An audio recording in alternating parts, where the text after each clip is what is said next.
Alright, so I removed the war paint. Well, I got most of the war paint off. See, it's all blue there. Got all the war paint off. Yeah, you just have to brush this crap. I will be washing it tomorrow. If I'm alive to see tomorrow, and if not tomorrow, then I'll be washing it Sunday. And I try to wash my hair at least once or twice a week. Don't laugh at my forehead, people. It's forever growing. But the funny thing about my forever growing forehead is that I'm not actually going bald. So I really can't figure that part out. Oh yeah, it seems like every Halloween, my plans tend to go awry. So next year, if I'm alive, or rather this year, if I'm alive, I'm hoping to be Major Victory without the Captain America suit, of course. I may have to buy that too, just depends. Actually, I can go to the party starts here and ask them about that if they actually can get me a Major Victory outfit. That way I can be Vance Astro.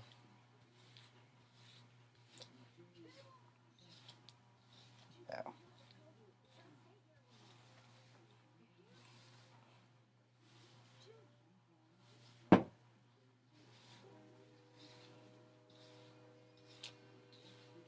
Anyhow, Vance Astro was the first team of Guardians of the Galaxy that I was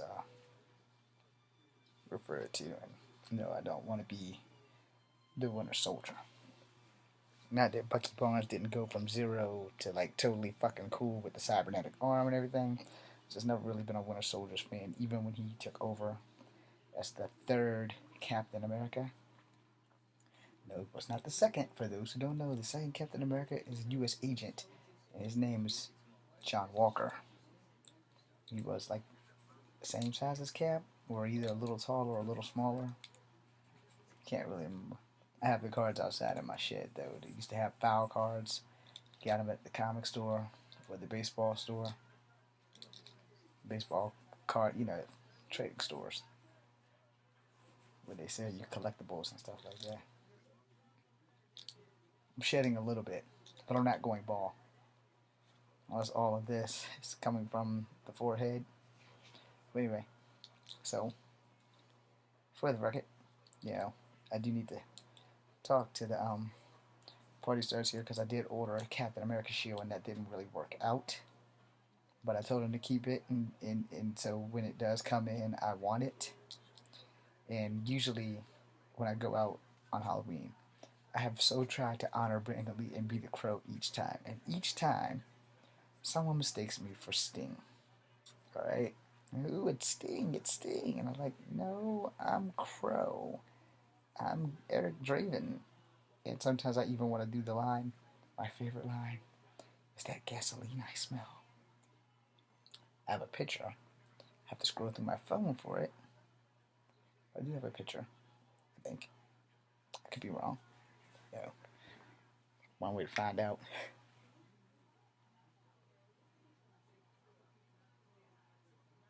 Let's see, where are you? That one. I do have a picture. Finding it isn't always an option. No. Try to scroll real fast. Clearly, that's not the one because that has my surgery on it. Yeah, my hip surgery and all my drawings. Alright, so that's not it. I hate when things like this happen. That whole thing with technology like totally screws me up. Where the hell is it? Is that it? Yep, there we go. No, is that it? So there I am as the Crow this year. That might look better than this close up. But That's me with the makeup on. That's me in the dark with the makeup. I did it myself.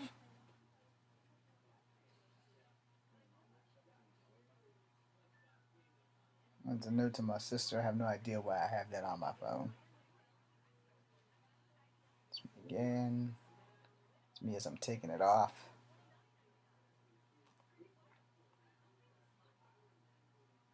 Okay. Yeah. So as you can see, you know, I wanted to be Major Victory, but my shield never showed up. So I wound up being a crow, like my backup or my go-to, as everybody says. Everybody has their go-to. Like for the Halloween thing, everybody has their that one go-to idea or a costume that you can just make work.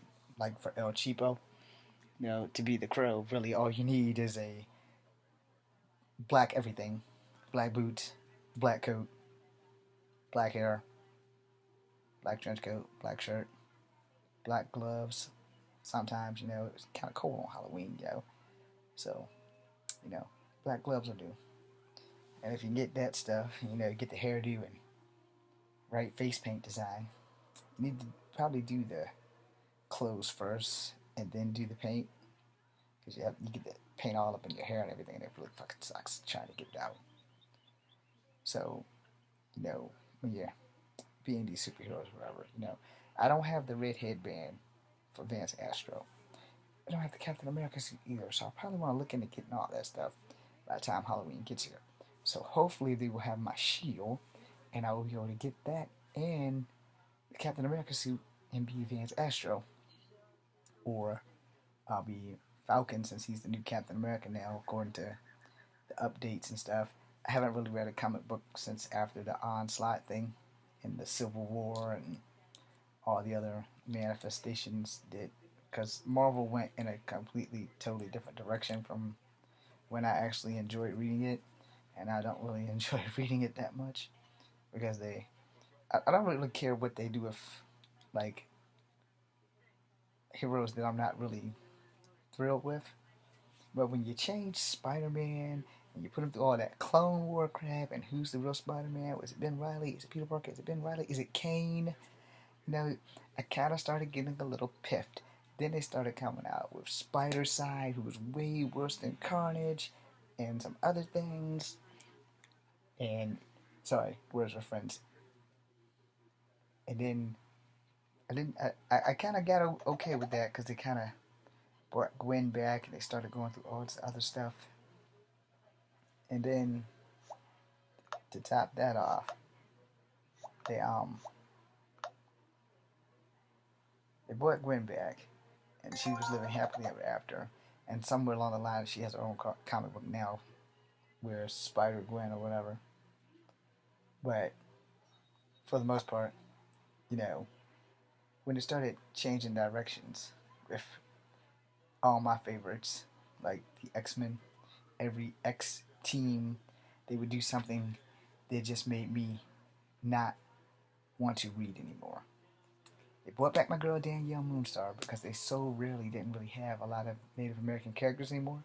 But they brought Danny back, and then they brought Roberto back for X-Force. And then they made Deadpool and X-Man. And then I'm like, okay. Then they had an issue with Gambit. Then they kind of screwed up Longshot and Dazzler. And they really started messing up all my favorites. They kept fucking with Colossus and they kept changing them. And I was like, okay. They kept the organic steel. But they started messing up with his height. Because at one time, for the normal size mutants, not like the universal beings and the gods and all, Colossus was the biggest. Because the Hawk was 7 feet tall, but Colossus was bigger than him. Colossus stood at 7'4", and he weighed more than the Hawk. And then they changed it, and now he only turns 7'4" when he's actually Colossus. But when he originally was there, he was 7'4", regardless of whether he was Colossus or not. And that kind of pissed me off. And then they dumbed down Thor with his strength and everything. And that really pissed me off because Thor was supposed to be the strongest person in the Marvel Universe because he's a bloody god. And, no one should ever be able to beat gods. And so now they changed it so that they're not like gods. like they would used to be like in the 80s and 90s, where they literally, if you called on the god of thunder, Thor literally was a god, and so it was Odin and all of them, and nobody could really touch the gods. You know what I'm saying? Only the gods could really fuck with the gods, and even they weren't as strong as Thor, and Thor was even stronger than Odin, and then Hercules came along, he was stronger than him, and all this, and it's just a bunch of bullshit that just happened, and I started like not really like reading anymore, because you know when you're going in a great direction, the worst thing you can do is throw a curveball into an awful direction. And I'm only one fan that really liked the way it was going, and then they changed everything. And you know, like they brought Xavier back a couple of times, and they took him away. They brought him back with the Shi'ar Empire and all this other crap. Skrull invasion, and after Skrull invasion, I'm like, okay, done. Then I read a couple more issues, and then they had that one with the Hawk Wolverine part, and I was like, that's it. Wolverine's never been able to beat the Hawk, ever. And so then they let him beat him, even when the Wolverine was beating Hawk when he was gray and when he was green and whatever that third color was. And I was like, man, you guys, come on. But I didn't work for Marvel. Couldn't get arrested getting a job for Marvel. Still can't. But you know, as a customer and a connoisseur of comic books, or a collector of comic books, however you want to say it, you know, I watch these guys on YouTube, and they have interesting facts. But when they do the reviews, sometimes they leave off a lot of important stuff. Mystique became an X-Men. You know, Magneto used to lead the X-Men. I'm sure they probably left that off too. And worse than that, Mystique used to lead Freedom Force. And in Freedom Force, she had like 4 other guys. And she wasn't really the leader, but she was like the co-leader, like when Danny and Cannonball, or what was it? I forgot Danny's code name, but Cannonball was Sam's code name. Magic was Ileana's code name. Sprite was Kitty Pryde's code name, because Kitty would like dabble between the 2 teams with the New Mutants and the X-Men. She mostly was with the X-Men, but she dealt a lot with the New Mutants because her and Ileana became best friends, and her and Rachel were also best friends. Not Rachel, Renee St. Clair. Wolfsbane, for those who don't know. And then, you know, when they had to deal with Cameron Hodge, and he killed Doug, and then when he came back, he would kill Warlock. You know, Fall of the Mutants. Good chapters, man, and they were going in great directions. And then all of a sudden, about the time that Robin was getting killed, is the time Fall of the Mutants came out, like in 88, 89, somewhere in there. Dazzler got stabbed in the face, and Dazzler was my favorite hero for females, for the X-Men. She was my favorite female X-Men, and they never really made her a toy until like recently and all that stuff. And then when Jubilee and Psylocke came along, especially Jubilee, but when Psylocke became Asian, Psylocke became damn near everybody's favorite X-Men, because she no longer was the wimpy little British broad that couldn't really fight but had armor to protect her. And she was a powerful telepath, but she wasn't as powerful as Xavier. But you know, it was they amped her up. Then I guess a lot of people didn't like the fact she became Asian, so they poofed her out of existence. But then they brought her back. Then they killed her again. You know, and I was like, oh, come on, man. And everybody liked Captain Britain. So let me go back a bit. Initially, the first 5 X-Men titles was Uncanny X-Men. Then it was X-Men Classics. And then it was X-Factor, New Mutants, X-Terminators. Count them all 5? I may have missed 1 or 2. I did. I missed 1. It's actually 6. Because Excalibur came in. But Excalibur came in just before or just after the Fall of the Mutants, because the only 2 X-Men that weren't in Texas when Forge killed them was Kitty Pryde and Nightcrawler, who found Rachel, who somehow came back through time again in England, and then they formed Excalibur with Captain Britain, who was Psylocke's twin brother, Brian Braddock. And I don't know where the hell Megan came from, but she's one of them. and then freaking that started taking off.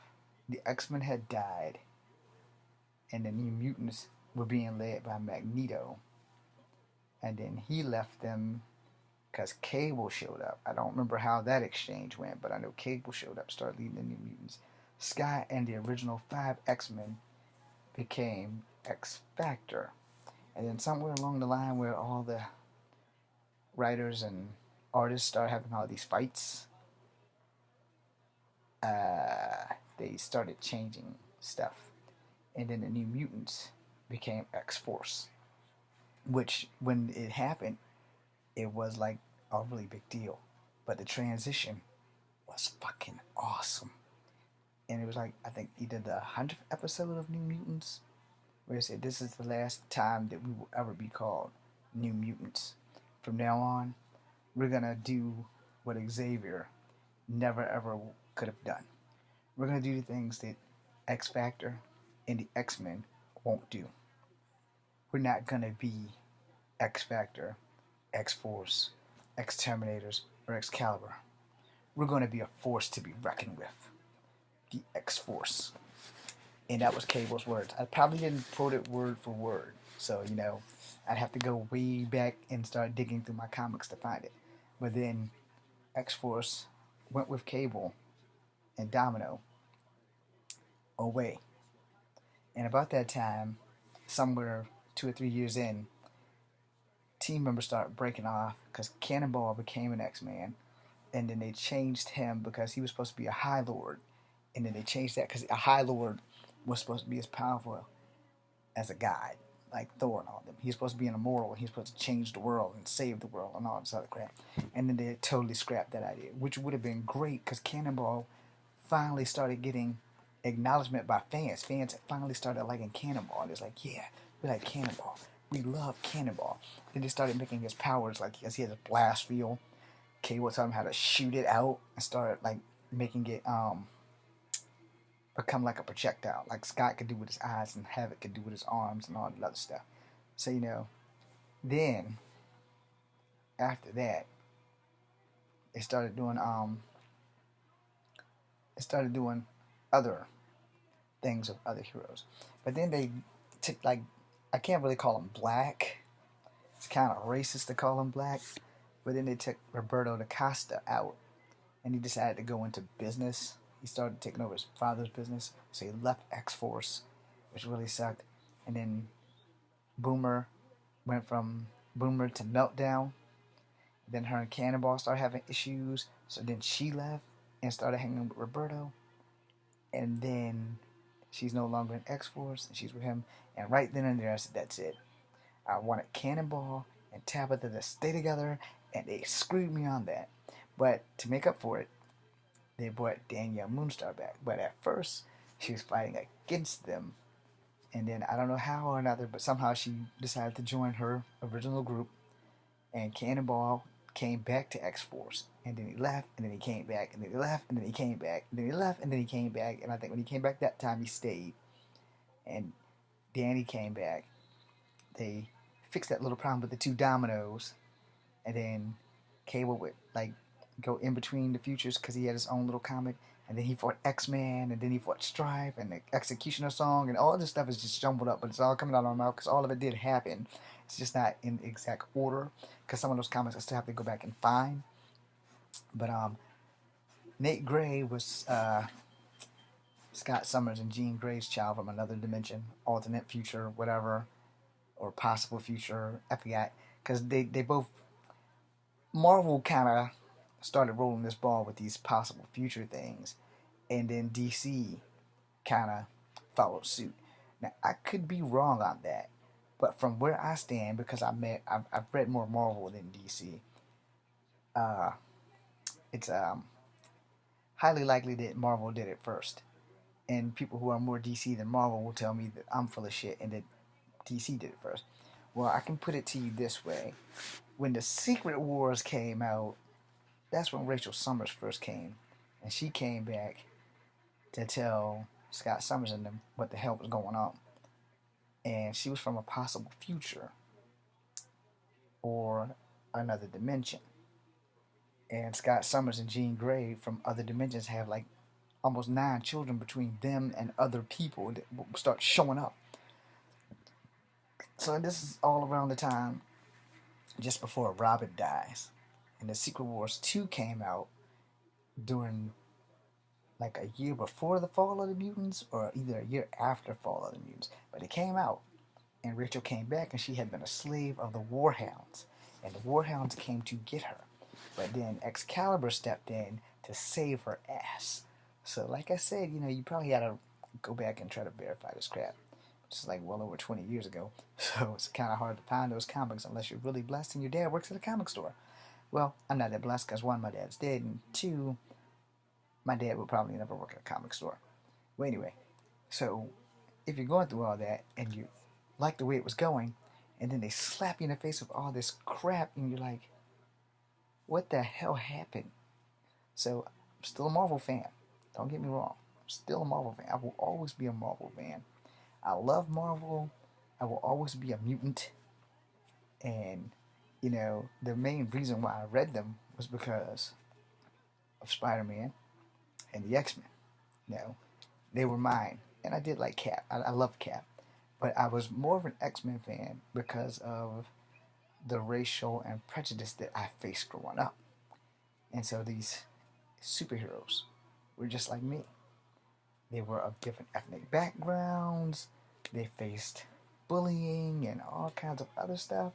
Stuff that I faced growing up. Where when I read Batman, don't get me wrong, I love Batman. It's my favorite DC comic character, but he wasn't the first comic that I was exposed to for DC, which was Jonah Hex.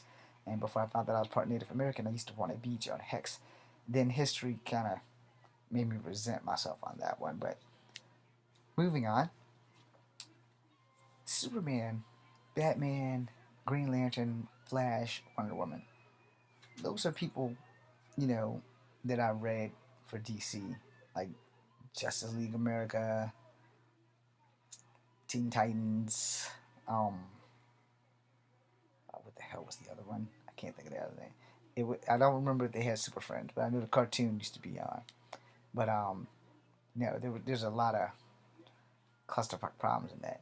But as far as I know, DC, it took longer for them to bring more ethnic characters in, where Marvel just started bringing in people of every ethnic background, every color off the bat.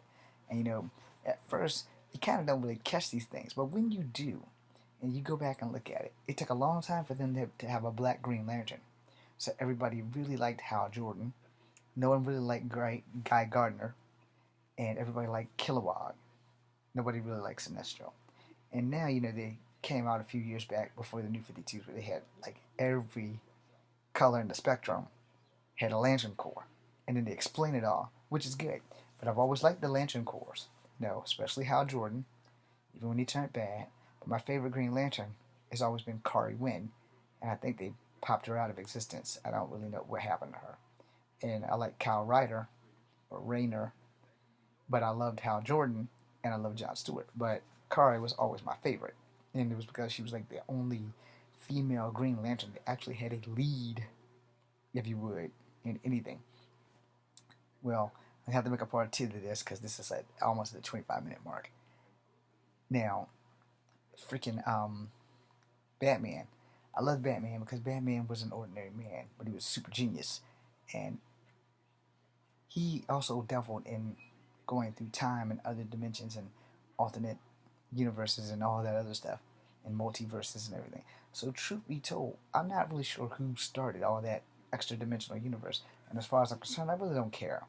But I know, since I read mostly Marvel, Marvel was the first one that started it for me, that gave me infinite possibilities.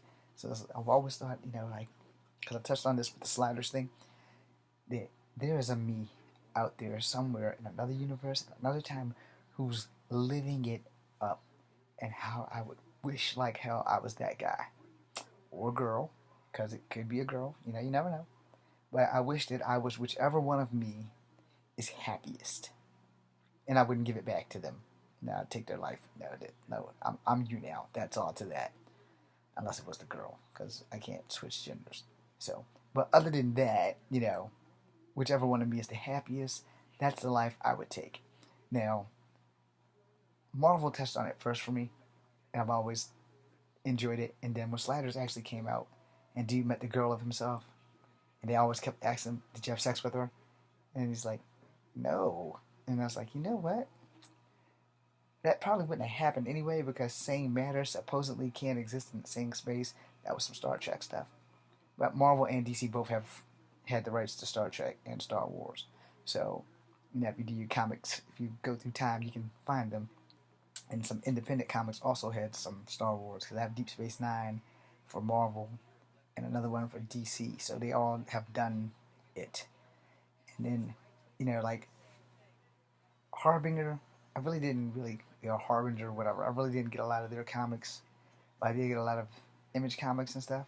I think Harbinger was Ultra Force, but each one they did cartoons, So I watched all the cartoons, and I did Savage Dragon, and they all dabbled in that extra dimensional stuff.